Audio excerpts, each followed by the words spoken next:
One thing I really like about Cheeseman's Ecology safaris is they maximize your time in the field. Sometimes you almost had to say, no more. I need time to download and edit. That's a great thing about Cheeseman's trips. My name is Marian Herz, and I currently live in Boise, Idaho, originally an East Coaster though. My background is varied. Right now I'm retired. I retired in 2012. Thank you, Obamacare. I was born in New Jersey. I have an MBA in finance, but I did not-for-profit for 6 years. And then I started working for Kodak, not as a photographer, but in finance, and just stayed with the company for 22 years, and then moved into product development and management. So right now, since I retired, I travel. That's what I do. And I should say, from about 1989 is when I really got serious about photography. I entered the Kodak International Salon in the amateur division and won Best in the World Nature print. And then, wow, maybe I'm pretty decent at this. So I started doing summer art shows on the side while I was still working full time. And then I gave those up because they're sort of hard to do and it depends on weather. But now I just go out, take pictures, travel, and I give presentations to community groups. A friend of mine, we met on someone else's Antarctica trip, and she kept talking about how wonderful Cheeseman's was. So, I looked at your programs, and when I saw you were going to South Georgia, that was my first Cheeseman's trip, because I had gone previously, but I was on film cameras then, and one of my cameras wasn't working, and I didn't know it. So I said, I have to go back to South Georgia and get those macaroni penguins. So that was my first Cheeseman's trip. Well, my interest in photography started, I was age 6 when I started taking pictures. I still have some of the ones from our first grade class trip. And then when I was 10, my dad got me a Kodak Retinet 1A, which was not an SLR. You couldn't change the lens, but you had to set your f-stops and shutter speeds. And so I had to learn how to adjust the camera. And I didn't get my first SLR till 1986. And what drove that was I was on a backpacking trip and I saw this beautiful crimson Indian paintbrush against a gray granite rock. And I had this vision in my head of a fill-the-frame with the flower, with the nice out of focus background. When I got the pictures back, it was this little tiny red flower. And I said, I have to do something about that. I have to get a camera that will let me, capture the vision I have. And then nature, I've been an outdoor girl my entire life. I was one of those girls that was out collecting snakes and getting muddy in ditches and roaming the woods from the time I was little, and I still love it. I think one would be one of the most recent. Last year I was up in Alaska on a bear photography tour, and we were trying to keep a distance, but one of the bears just kept moving towards us, and so finally the leader just said, okay, everybody stay together, stay in line, and just stop and let the bear go by. And so this huge grizzly bear was 10 feet from me. And I didn't have any fear. I mean, you could tell she wasn't really that interested in us, but just, being next to something that wild, that close, that was pretty awesome. Be patient. Usually when I'm on a trip, and that includes the Cheeseman's ones, and Ted will tell you, I usually try to separate from the group because it's really hard to take good wildlife pictures when you're with 20 or 30 other people. It just doesn't work. So try to go out by yourself, watch the animal before you start taking pictures. If you're going out for a specific animal, do a little research ahead of time. But if you're on a trip like a Cheeseman's trip and you're in a specific opportunity, snap your first documentation shots, but then stop and look at what the animal is doing and try to observe if there's any interesting behavior, because that's what you really want to do, is capture something that's different than just a portrait. So look for babies. Are they feeding the babies? Are they fighting with someone? Things like that. And then, use a tripod.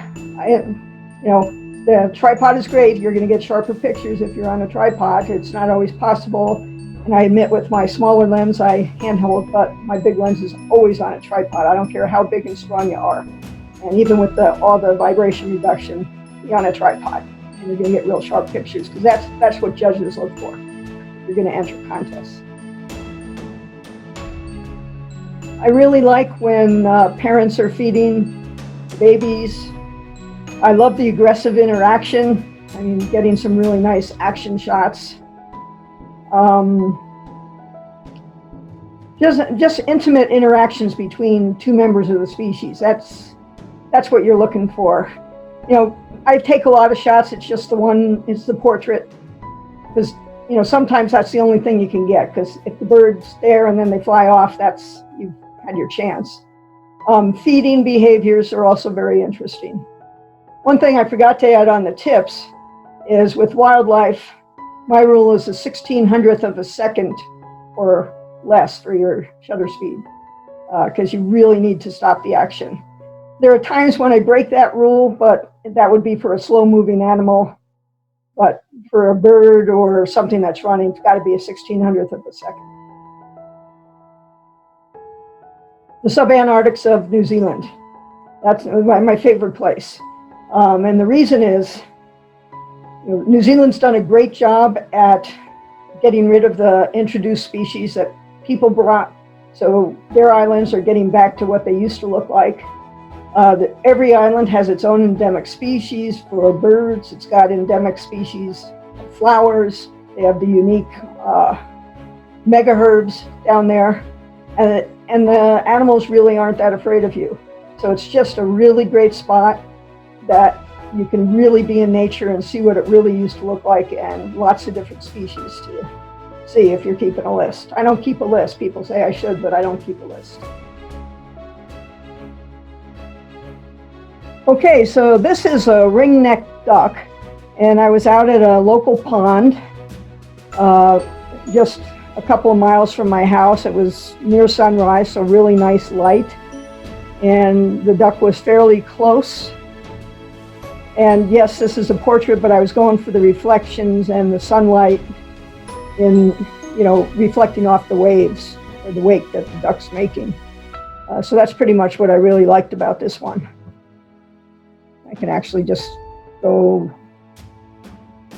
Okay, this is a peregrine or a prairie falcon. And this was where I was yesterday. It's called the Morley-Wilson Birds of Prey Conservation Area. So it's a Bureau of Land Management area near Boise, Idaho. I think it's officially in Kuna. And I was at one of the lookouts, and I noticed this falcon flying, and it finally sat down because it was sort of small. It was really hard with a long lens to try to catch it in the air. And I was able I had a 400 2.8 with a 2x converter, so an 800 millimeter lens, so I was able to zoom in and get it. This area is actually the highest concentration of nesting raptors of any place in the US and maybe the world. So it's a really great place to go and hang out. Just yesterday, the raptors didn't get the memo that they were supposed to be there. This is also at the same place. These are Paiute ground squirrels. And this is what the raptors eat, which is why it's such a great place for the raptors. But they're so cute, and I was the only one there where I was keeping my social distance, but when you get there early, nobody else is there.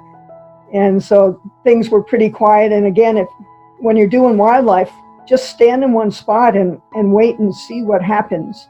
And so I was taking a picture of a bird, and then I sort of heard something. I turned my left, and a head popped up. And so I focused and took some individuals, and then a second head popped up. And then a third head popped up, and I thought, oh, well, this is really pretty cool. It's probably a family. So I was able to get some good shots before they dissipated or went back down their hole. So again, another tip is just stand still and wait. Find a good spot, like find the water source or find the food source and hang out there. And birds and the animals will come to you. You don't have to go looking for them.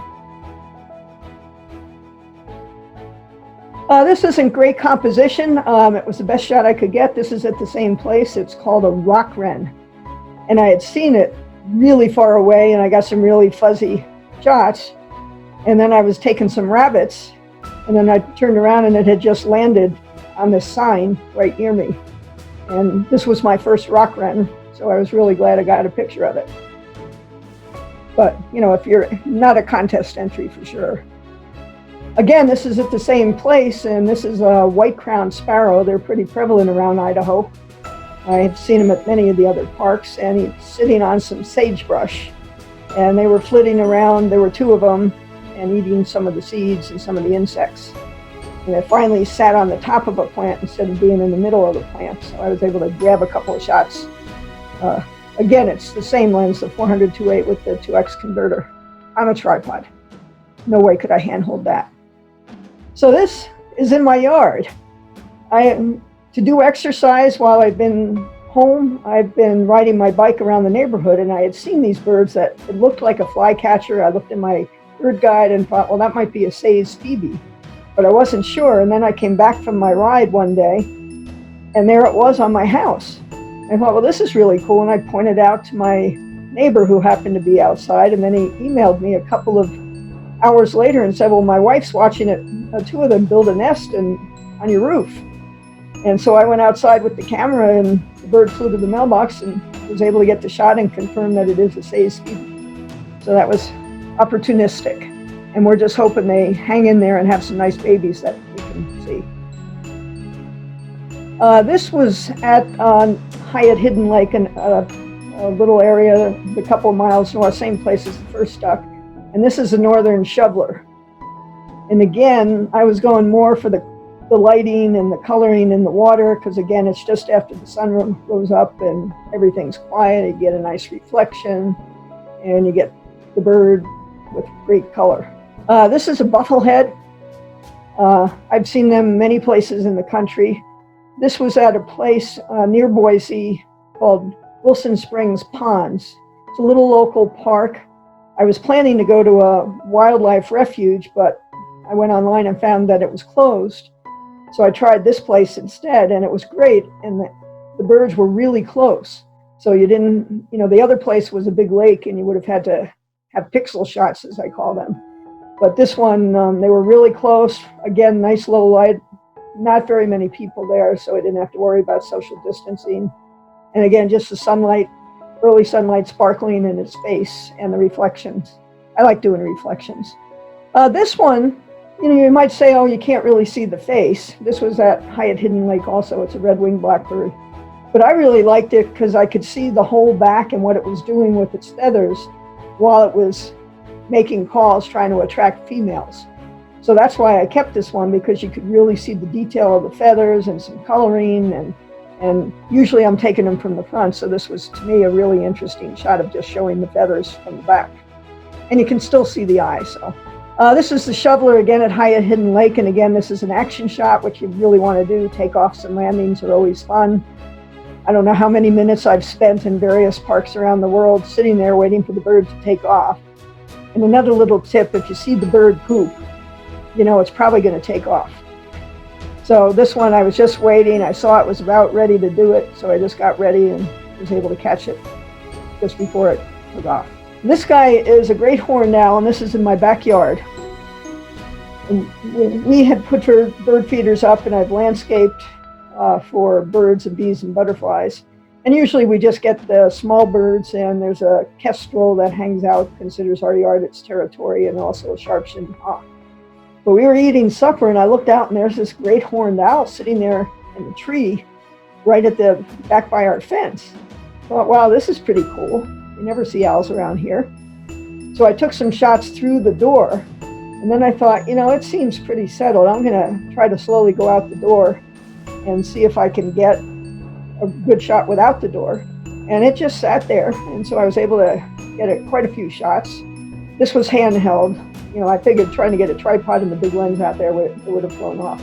But it hung out here for about 4 hours, and then at dusk it flew off. And of course, the kestrel was on the next tree, really not happy about this owl being in its territory. This is again in my backyard. This is the sharp-shinned hawk. This is through the back door. Luckily, we try to keep the windows clean. And it, you know, everything flew immediately. When whenever all the birds take off, you know the hawk or the kestrel's in the area. So in this case, he didn't get any, or she, I don't know if it's a he or a she, but just sat there nicely on the fence and posed, so I was able to grab a shot. This is another area, it's Black Creek Reserve. It's an area that the local Audubon group has spent quite a bit of time cleaning up. It used to be a place where people would go and shoot and dump tires and that kind of thing. And so the Audubon Society and I go out with them now. I haven't been here that long, but I have gone out and we do cleanups. These are tundra swans, and they're just passing through. There wasn't a whole lot of water, so I had to go hiking across the mud flat to get a little bit closer, but they were pretty skittish. So again, this is with the long lens, and just, rather than cutting it off and trying to make it a square shot, they were all in a line pretty much in the same plane of focus. So I just did the long shot. This is also at the Black Creek Reserve, and I was not expecting these 3 sandhill cranes. And again, they were very, very skittish. I wasn't able to get very close at all. I was trying to sneak up, but they just started. They didn't fly off, but I did cause them to start walking further away, which is when I stopped trying to approach them. But I was pretty excited to see some sandhill cranes there. This is also at Black Creek. This is a killdeer. First, I thought it was a plover because I consider myself a bird photographer, not a birder. So, I have to go look everything up. I'm getting to understand bird behavior. So I knew which group this was in, but I didn't really think it was a killdeer because it didn't make any noise. So if I had heard it, I would have known it was a killdeer. But there were a bunch of them running around in this area and setting up some nests, I would guess. So this one actually got pretty close to me, and I was able to get a decent shot. This was also at Black Creek Reserve. There were some mergansers, and sometimes you get lucky. And the 3 birds were flying pretty close to the same plane, because when you're using a long lens, your depth of field is really hard. It just compresses the depth of field. So the fact that they were flying in close enough plane that I was able to get all 3 in focus was really cool. It would have been nice if I would have gotten them a little bit more to the left, but I was just trying to capture them. I wasn't worrying about composition. Song sparrow, they were at all the parks. This is one, they really were singing, and I liked it because it had its wing out while it was singing. Again, a red-winged blackbird, and as I mentioned, feeding behavior is nice, or I don't know if it's feeding or nesting, but there were a bunch of cattails, and the red-winged blackbirds were on the cattails, and this one luckily hadn't exploded too much, so there wasn't a lot of white, which would have blown out, because they're really hard to take when they're against something white, because you have the blackbird and the white plant.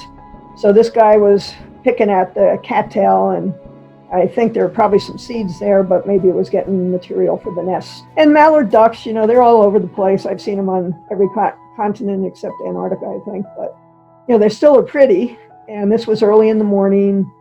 This was Wilson Springs Pond. This was Wilson Springs Pond, and this guy was just really colorful, ready for mating. Nice reflection, low light caught its eye. I don't do any of that editing stuff where you add the little white spot. I try to capture it in the field, so they're always natural. This is a female. It's a hybrid mallard. One thing with ducks is they tend to interbreed.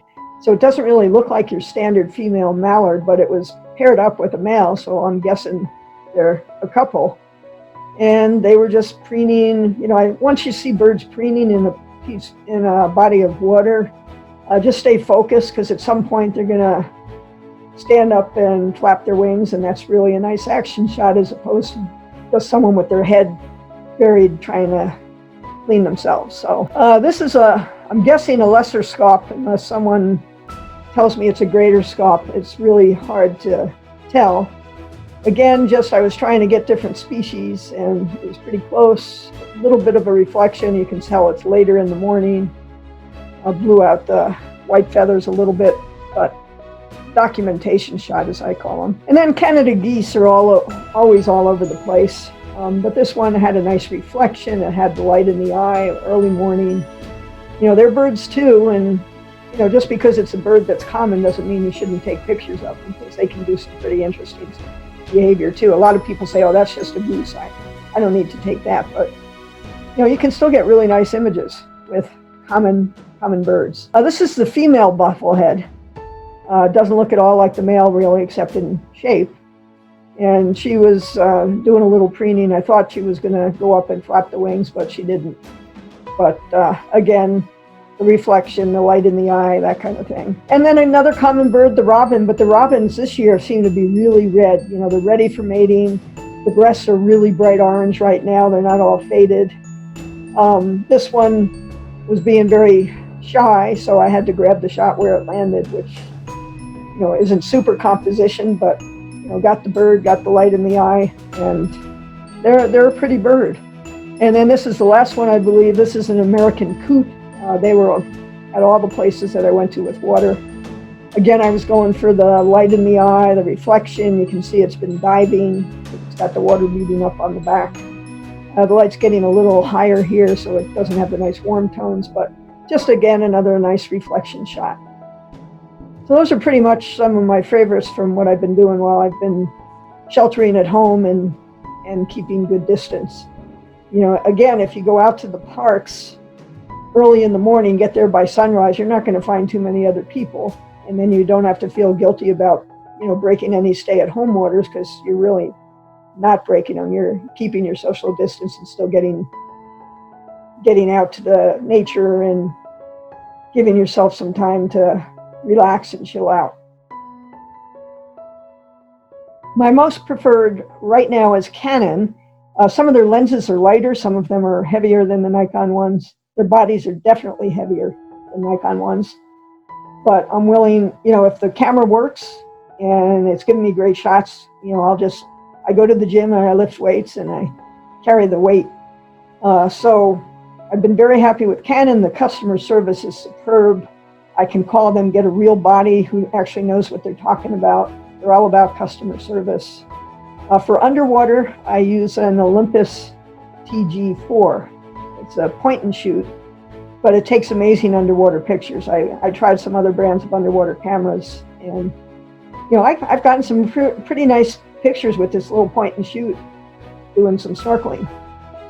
So that's pretty much what I use. The lenses I have are a 28-300, so that gives me wide angle.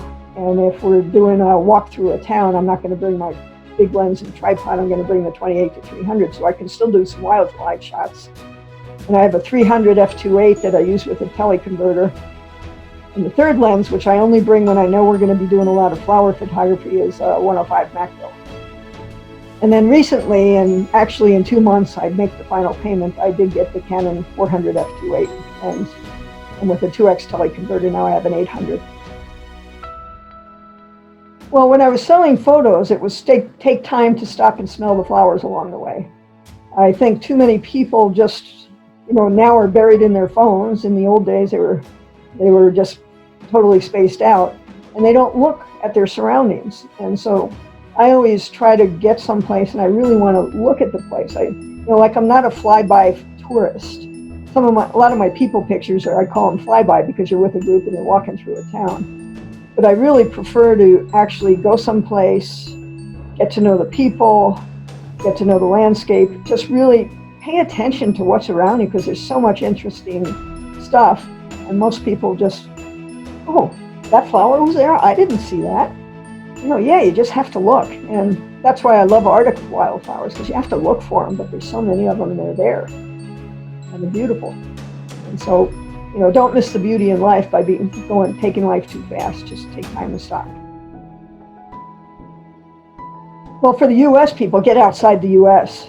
I think too many Americans have never traveled outside the U.S. except on a cruise ship, maybe, which isn't really, in my opinion, traveling. It's getting outside the U.S.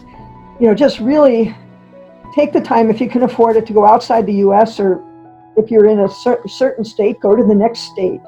But go explore and see something different from your everyday life, because it opens your horizons. You understand why things happen the way they do, because you just are seeing so many different different ways of doing things. And one thing I always like to say to people, I use toilets as an example. There's so many ways to flush a toilet. And you don't know that if you live in the US, because we pretty much have one way. But once you start traveling outside, you'll see, hey, there's other ways of doing this, and they work just as well. And I think our whole society would be a bit more open and more forgiving for differences if they would just go and see other people. Because I found everybody around the world pretty much wants all the same thing. You want to raise a family, you want to have food on your table, you want to live a comfortable life, and you want your kids to get educated. It doesn't matter where you are. Those are the basic things that humans want. And I think our country people just need to get outside and see that. I would say Oprah. I just think she's a really interesting person, has done very well. And, I do wish she'd run for president. I just think she's a really interesting, well-rounded person and a good example for people. Maybe another would be Martina Navratilova, and Billie Jean King, because they did so much for women's tennis and women's sports. When Billie Jean played Bobby Riggs, I was in college, and it was a women's school, so every house was glued to the TV. And I just loved the way that she just gave it right back to Bobby Riggs as far as all the hoopla and fanfare. If you're too young to have lived through it, you might want to go look it up on YouTube or something, because it was pretty cool. And then the fact that she beat him, our house got together a collection, we sent her flowers. I'm sure she got flowers from millions of people, but we just felt we had to do it because it was a big step forward.